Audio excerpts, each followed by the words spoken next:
Welcome to iDream media. So BP చాలా మంది ఈ సమస్యతో ఇబ్బంది పడుతూ ఉన్నారు. చిన్న వయసులోనే 20 ఇయర్స్ ఆఫ్ ఏజ్‌లోనే హై బీపీ అనేది ఇబ్బంది పెడుతుంది.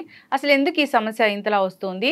మరి బీపీకి టాబ్లెట్స్ వాడాల్సి వస్తే జీవితాంతం వాడాల్సిందా? వివరాలు తెలుసుకుందాం. ఈరోజు మనతో పాటు ఉన్నారు ప్రముఖ general physician doctor Prashanth Reddy garu from Renova hospitals, Banjara Hills. Doctor garu నమస్తే అండి.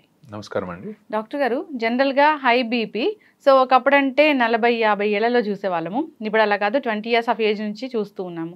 అసలు ఏంటి హై బీపీ, ఎందుకు వస్తుంది? హై బీపీ జనరల్గా రావడానికి 2-3 కారణాలు ఉంటాయండి మెయిన్గా. సో జనరల్లీ ఎప్పుడైనా సరే మనము ప్రైమరీ, సెకండరీ కాజెస్ అని చెప్పి చూస్తాం.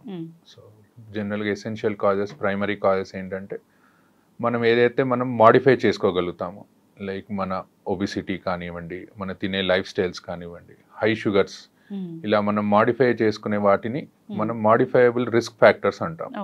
సో ఈ రిస్క్ ఫ్యాక్టర్స్ ఏవైతే మనం మాడిఫై చేస్తామో దాంతో మనం బీపీని తగ్గించుకోవచ్చు. కొన్ని నాన్ మాడిఫైయబుల్ రిస్క్ ఫ్యాక్టర్స్ అంటాం. దాంట్లో మన జీన్స్, జెనెటిక్ కానివ్వండి, కిడ్నీ డిసీజ్ కానివ్వండి, లేకపోతే ఇంకేదైనా ఇతరత్ర మన బాడీలో ఉన్న ఆర్గన్స్ ప్రాబ్లమ్స్ ఉన్నప్పుడు దాన్ని నాన్ మాడిఫైయబుల్ రిస్క్ ఫ్యాక్టర్స్ అని తీసుకుంటాం. దానివల్ల బీపీ వస్తే మనం కంట్రోల్ చేయలేమా? ఇప్పుడు మాడిఫైయబుల్ రిస్క్ ఫ్యాక్టర్స్ ని మనం రోజువారీ మన లైఫ్ స్టైల్ మాడిఫికేషన్స్ చేసుకుంటే, లైక్ కరెక్ట్ ఫుడ్ తినడము, తక్కువ షుగర్స్ తినడం, టైంకి తినడం లాంటివి చేసుకుంటే జనరల్ గా ఏ ఏజ్ లో అయినా మన బీపీని కంట్రోల్ చేసుకునే ఛాన్స్ ఉంటుంది.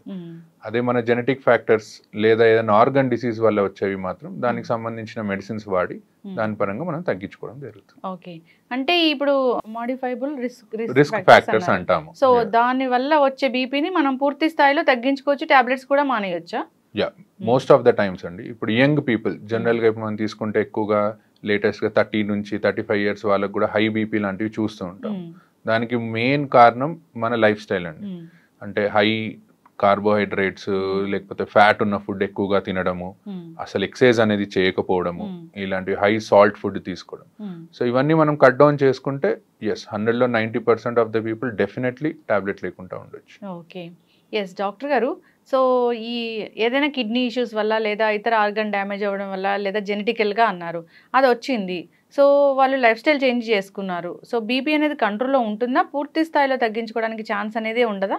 ఉంటుందండి, అలానే ఏం లేదు. 50% ఆఫ్ ద పీపుల్లో ఇఫ్ ఒకవేళ మనం ఎర్లీగా డిసీజ్ని కనుక్కున్నట్టయితే, మనం ఒకవేళ లైఫ్ స్టైల్ మాడిఫికేషన్స్ చేసుకుంటే డెఫినెట్లీ మనము యంగ్ ఏజ్లో డెఫినెట్లీ మనము టాబ్లెట్ లేకుండా ప్రయత్నం చేయొచ్చు. కాకపోతే ఏంటంటే వాళ్ళు ఫ్రీక్వెంట్గా ఫాలో అప్లో ఉండాలి. సో అప్పుడు మనం ఏంటంటే ఏమాత్రం బీపీ పెరిగినట్టు అనిపించినా వాళ్ళని మెడిసిన్ మీద స్టార్ట్ చేసుకుంటాం. ఓకే, ఎస్ డాక్టర్ గారు, అసలు బీపీ లెవెల్స్ అంటే ఏది హై బీపీ, ఏది నార్మల్ అంటారు? జనరల్గా మనము అమెరికన్ హార్ట్ అసోసియేషన్ అనే వాళ్ళది గైడ్ లైన్స్ ప్రకారం బీపీ అనేది తీసుకుంటాం.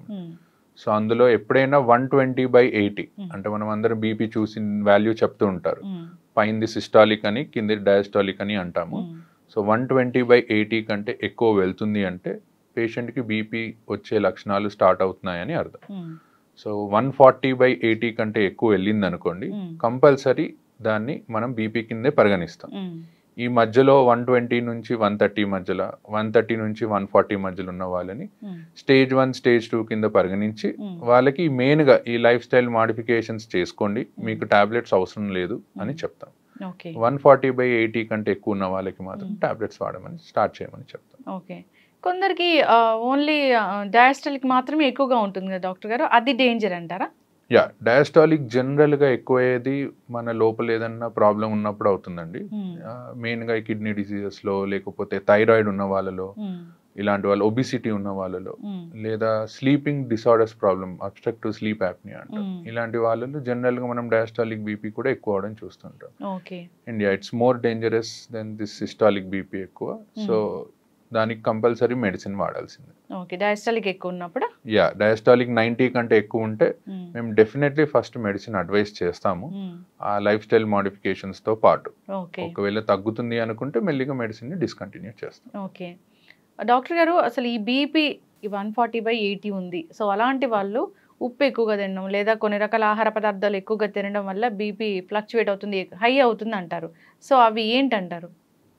మెయిన్గా సాల్ట్ అండి. సాల్ట్ ఇంటేక్ ఎప్పుడైనా సరే తక్కువగా ఉండాలి. ఇప్పుడు కొంతమంది తినాల్సిన దానికంటే మోతాదుకు మించి సాల్ట్ తీసుకుంటారు. సో ఫస్ట్ అది కట్ డౌన్ చేయాలి. దాంతోపాటు హై కొలెస్ట్రాల్ ఉన్న ఫుడ్ని ఎప్పుడైనా కట్ చేయాలి. కొలెస్ట్రాల్ ఎక్కువ అవుతే మన బ్లడ్ వెళ్ళేది తక్కువ స్పీడ్లో ఎక్కువగా వెళ్తుంది. సో ప్రెషర్ అనేది పెరుగుతూ పోతుంది. సో హై కొలెస్ట్రాల్ ఉన్న ఫుడ్స్ కానీ హై సాల్ట్ ఉన్న ఫుడ్స్ కానీ అవాయిడ్ చేసుకుంటే డెఫినెట్లీ మనం ఒక 5 to 10 డిఫరెన్స్ చూడొచ్చు బీపీలో. ఎస్, ఖచ్చితంగా డాక్టర్ గారు. సో డాక్టర్స్ టాబ్లెట్స్ ప్రిస్క్రైబ్ చేశారు. సో ఏ టైంలో, అంటే ప్రతిరోజు ఒకటే టైంలో వేసుకోవాలా, ఎప్పుడైనా టైం మారితే ఏమైనా ప్రాబ్లమా?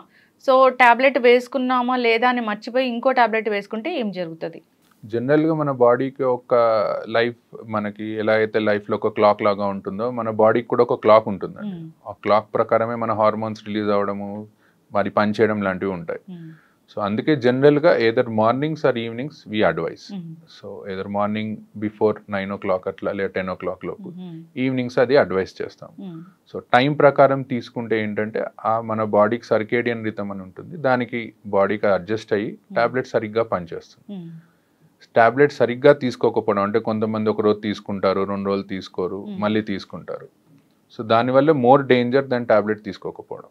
సో దానివల్ల ఏమవుతుందంటే బాడీకి పని చేయాలా పని చేయొద్దా అనే దాంట్లో పడిపోయి టాబ్లెట్ పనితనం ఇంకా తగ్గిపోతుంది. ఓకే, అంటే ఒక రోజు 2 రోజులు తీసుకోవడం మానేస్తే మళ్ళీ తర్వాత స్టార్ట్ చేస్తే అలా అంటే దాన్ని ఫ్రీక్వెంట్ గా చేస్తే ఎప్పుడన్నా ఒకసారి అనేది అందరూ మర్చిపోతారు, that's okay, but maximum times మర్చిపోకుండా రోజు వేసుకోవడం is better option. Yes doctor గారు, ఫీవర్స్ వచ్చినప్పుడు నార్మల్గా డోలో అలాంటివి వేసుకుంటూ ఉంటారు. సో అది డాక్టర్ దగ్గరికి వెళ్ళే పని లేకుండా ఇంట్లో over the counter of medicine వాడుతూ ఉంటారు.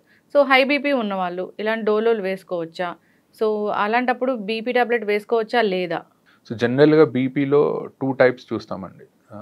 ఇప్పుడు ఫీవర్ వచ్చినప్పుడు కొంతమందికి బీపీ పెరగొచ్చు, కొంతమందికి తగ్గొచ్చు. సో ఇన్ఫెక్షన్ చాలా ఎక్కువ ఉందనుకోండి, అప్పుడు బీపీ అనేది బాగా తగ్గిపోతూ ఉంటుంది. సో దాన్ని మనం షాక్ అని అంటాము సిచ్యువేషన్. సో అందుకే ఎప్పుడైనా హై గ్రేడ్ ఫీవర్ వస్తే దో మీరు డోలో ఇంట్లో వేసుకున్నా సరే వెళ్ళి డాక్టర్ని కలవండి, కలిసి ఒకసారి బీపీ చెక్ చేసుకుంటే తక్కువగా ఉంటే అప్పుడు పేషెంట్ కండిషన్ని బట్టి టాబ్లెట్ ఆపేయాలా డోస్ తగ్గించాలా అనేది డాక్టర్ కెన్ డిసైడ్. ఎస్, ఖచ్చితంగా డాక్టర్ గారు. చాలా మంది ఈ మిస్టేక్ అనేది చేస్తూ ఉంటారు. ఎస్, దానివల్ల ఇబ్బందులు అయితే వస్తూనే ఉంటాయి. ఎస్, ఏదైనా ఒక ఇష్యూ వచ్చినప్పుడు అప్పుడే కొత్తగా టాబ్లెట్స్ స్టార్ట్ చేశారు బీపీ టాబ్లెట్స్ అన్నప్పుడు ఇంట్లో మానిటర్ చేసుకోండి, మార్నింగ్ ఈవినింగ్ బీపీ లెవెల్స్ అని అంటారు. సో ఆ బీపీ లెవెల్స్ మానిటర్ చేసుకున్నాక నెక్స్ట్ ఎలాంటి టాబ్లెట్ రాయాలి, తక్కువ రాయాలా, డోసు ఎక్కువ రాయాలా, అలా చెప్తూ ఉంటారు కదా డాక్టర్ గారు. సో అప్పుడు ఏదైనా ఒక 2-3 రోజులు ఫ్లక్చువేట్ అయ్యి 2-3 రోజులు హైగా అయ్యి తర్వాత నార్మల్గా ఉంది లేదా లో అయిపోయినప్పుడు అప్పుడు టాబ్లెట్స్ రాయడం అనేది ఎలా ఉంటుంది, ప్రిస్క్రైబ్ చేయడం అనేది ఎలా ఉంటుంది?